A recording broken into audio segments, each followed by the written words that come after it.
So this was rivalry week, if you're a college football fan. Watched a few football games maybe yesterday or on Friday, the big matchups. And so you listened to perhaps the Ohio State University and Michigan as they played off against each other. Now, as I was watching that game just for a few moments yesterday, here on the computer before we came in to decorate, I saw that the Ohio State's quarterback, one of the big linemen that's supposed to be guarding him, he got pushed pretty hard by the Michigan State defensive line and got Michigan State or Michigan? Michigan, sorry, my son corrected me. The Michigan line, and that big old 300-pound offensive guard who's supposed to be guarding him rolled into his knee, and it went in the wrong direction. And so all of a sudden, the backup quarterback has been sitting on the sidelines for a while. That backup quarterback, he had to be ready to go in. Backup quarterbacks have this interesting job where their purpose is just to anticipate and be ready for the moment they are called, never knowing whether they're going to need to be called. But they sit there in anticipation, but it's not a passive anticipation like, well, I guess I might get called or I might not. But they live in an active anticipation that their number could be called at any time, and they need to be ready to respond. The four passages that we've read today from Psalms, from Isaiah chapter 2, from the book of Romans, and also from Matthew 24, these all have in common anticipation as a part of them. That there's an anticipation on the part of the communities to which they're written, that these communities are to be anticipating God's work and God's action. But on the other side, it is not a passive anticipation, just a recognition that God is going to do something at some point, but rather an active participation that they are to be preparing and active in anticipating when God will come through. When God will act, they need to have already been prepared for what is about to take place. It's anticipation, but it's also action. So let me share with you the anticipation part of each of these passages, and I'm going to focus especially on Isaiah, on Romans, and on Matthew. And let's begin with Matthew. Matthew is read this morning as a part of this Advent celebration. We've lit an Advent candle that represents hope. But Advent for us is not just a look back at the past. We are not celebrating Advent just to remember what Jesus did in the past for us, as important as that is. But Advent is always an anticipation of what God has in store for the community of faith. Just as we read these passages from the Old Testament that they anticipated God's movement in sending the Messiah into the world, we are to anticipate that God's next movement is sending His Son into the world again to redeem it finally from its heartbreak, from its disease, from its brokenness and violence. And that begins in anticipation that God will send His Son once again.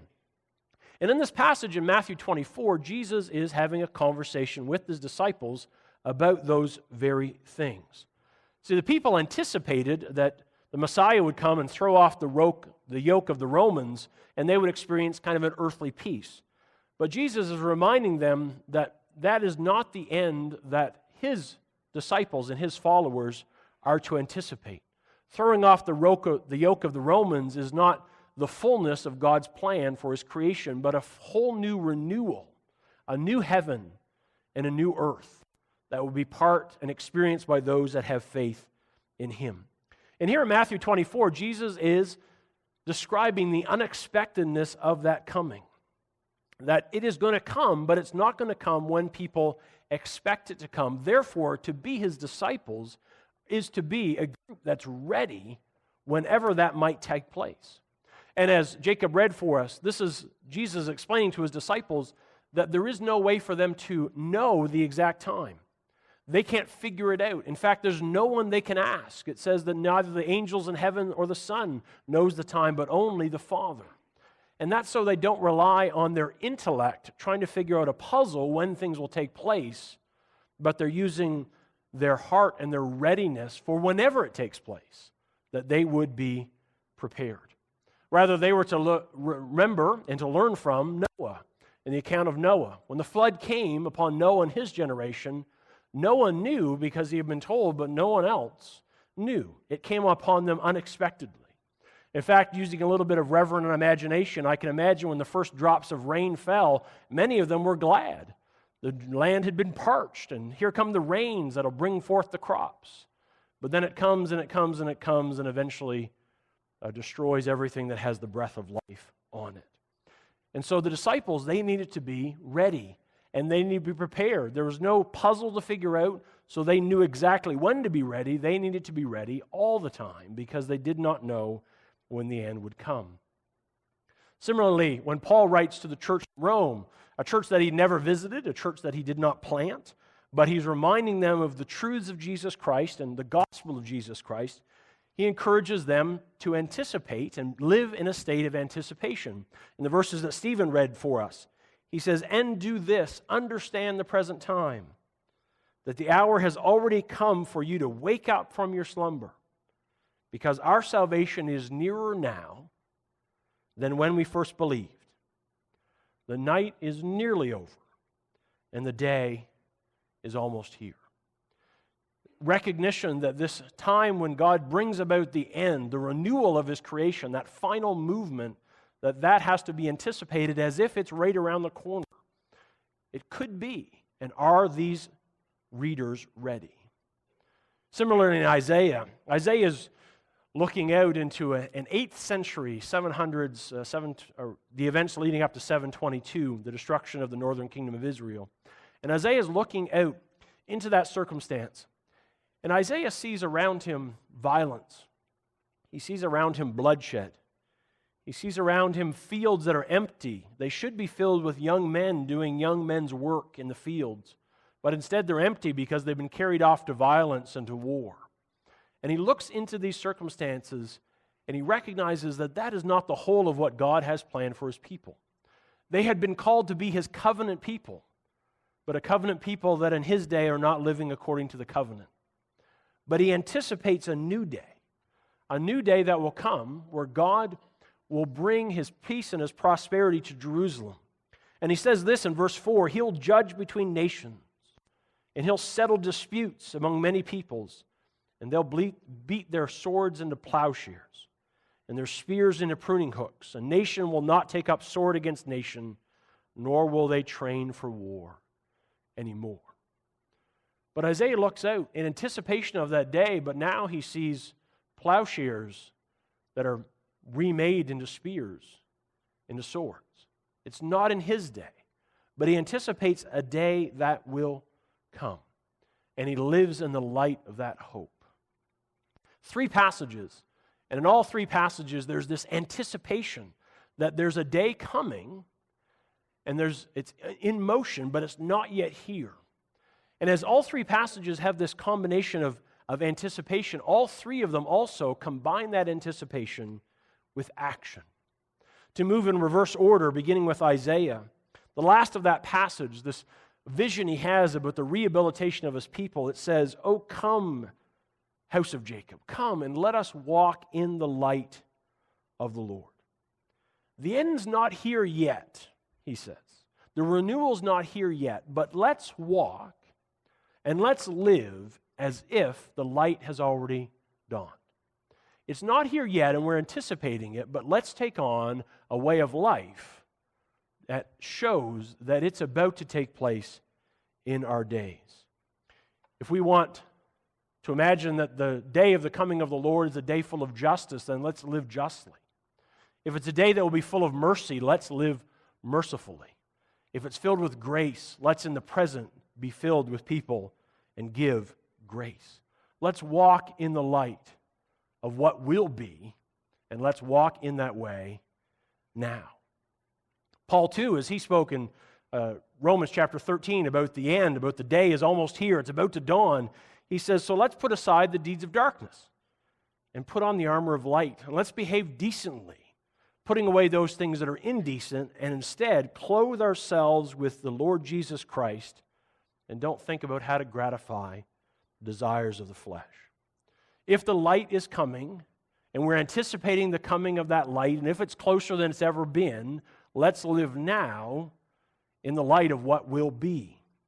Let's remove those things that will have no value when that day comes, and instead embrace those things that will have value in that new kingdom.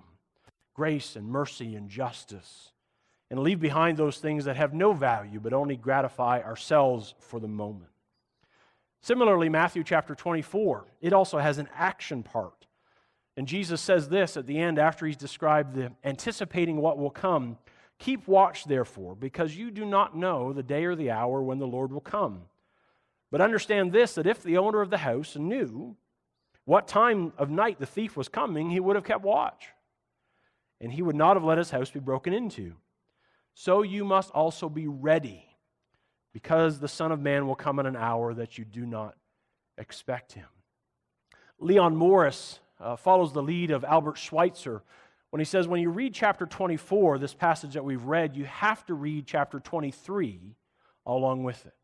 Chapter 23 and 24 really are meant to be read together.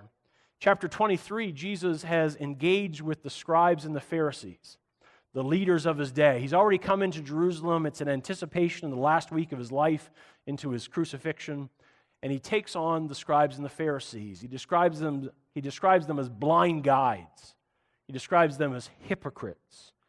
He says to the people that are listening, watch what the Pharisees do and do what they say, but don't act like them. They're your teachers, so obey what they tell you to do, but do not act like them.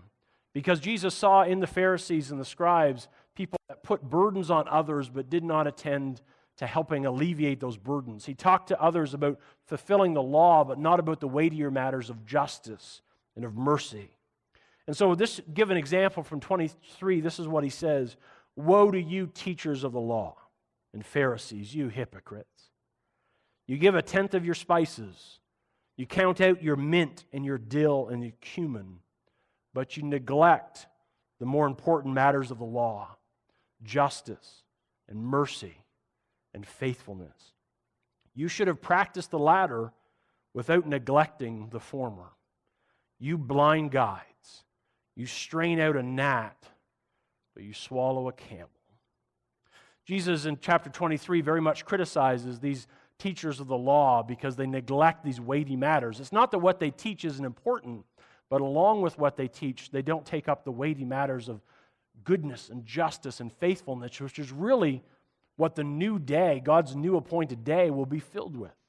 They're not living in light of that new appointed day. They're stuck in their present trying to count out how many leaves of dill they ought to offer and how much they can keep for themselves. But as you move into chapter 24, if 23 is filled with criticism of the scribes and the Pharisees, 24 is a criticism of Jesus' own followers. It's a reminder that they too are to live in light of the coming glory. And if the scribes and Pharisees who studied the law so much miss the mark, the followers of Jesus, if they're not careful, if they're not watchful, they can also miss the mark. And so chapter 24 reminds them that they too, as followers of Jesus, they are to be ready, more ready than the scribes and Pharisees that are before them. All of these passages have to do with being ready, to live in the now and in light of what will be in the future. It's anticipation, but it's anticipation coupled with action. If we understand that God's future kingdom is a kingdom of justice, are we striving for justice in the here and the now? If God's kingdom is a kingdom of mercy, are we filled with acts of mercy and displaying that now? If God's kingdom is kindness, do we do kindness? If God's kingdom is about gathering a people together who love Him, who worship Him, who honor Him, are we involved now in the gathering of those who would hear His good news so that they might love Him and honor Him and live in light of what will be in the now? And if God's kingdom is not about furniture or cars or homes or decorations or any of those other trappings, are we willing to live sacrificially in the now for the priorities that will be a part of God's kingdom as we move through this Advent season? Because Advent's not just about looking at the past. Advent is about looking in anticipation at the future. It's a future we anticipate by being called to action now to live in light of what the kingdom will be. So on this first Sunday of Advent, let us ask this question of ourselves: are we ready for God's kingdom to be fully present and appear? Are we living now in light of what will be? May that be the question that guides us into this Advent season.